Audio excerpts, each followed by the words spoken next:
Well, today I'm going to be doing a little bit of an upgrade on my Mego James Bond Moonraker figure. So in one of my previous videos I restored the Jaws figure, made him with some outfits. So in this one I've got a head that I used the Plasti Dip method on, but originally I painted it so the hair is not the original colour, etc. And also the nose has got quite a bit of damage to it.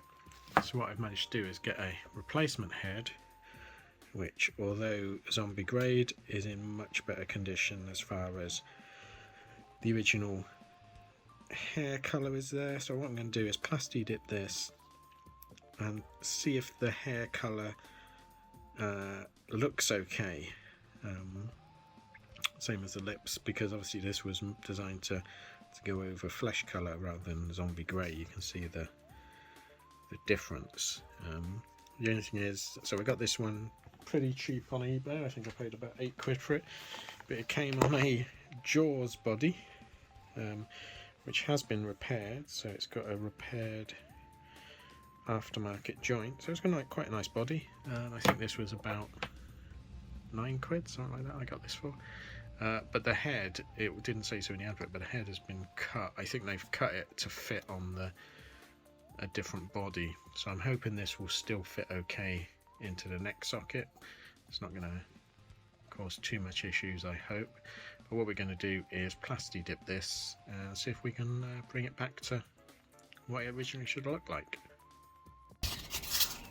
Okay, so I've stuck the head on a pencil, and just a block of polystyrene. And we've got Turtle Wax wet and black tire dressing, and the remains of my tub of Plasti Dip red. So what we got to do first is liberally coat the head in the tire black. I'll do that now.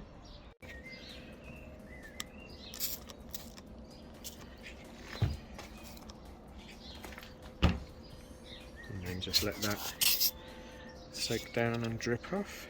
Let it dry for a little bit. You still want it wet when you dip it, but you don't want it absolutely dripping. And then we're going to open a Plasti Dip. I'm just going to open that off camera. Okay, so it's open. There's not a huge amount left, but it should be enough for what we're doing. So that's sort of dripped off a bit.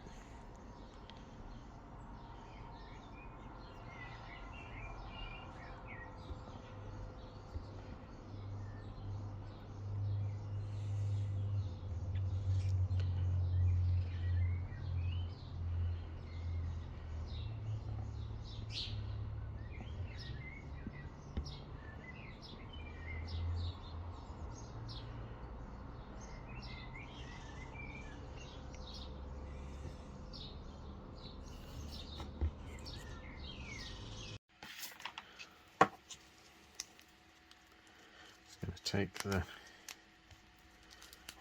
first layer off, see how it's gone. The pencils come out, never mind.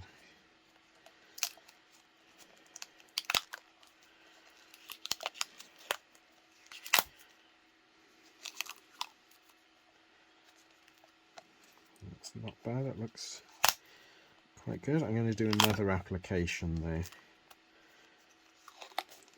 just to darken it up. So yeah, that's gone quite nicely. Looks a lot healthier. You compare it, that's what it used to be like, the grey to that. So I'm going to do another coating. Okay, so this is the second dip, which I think will be enough, given the first one did such a nice result. Let's have a look.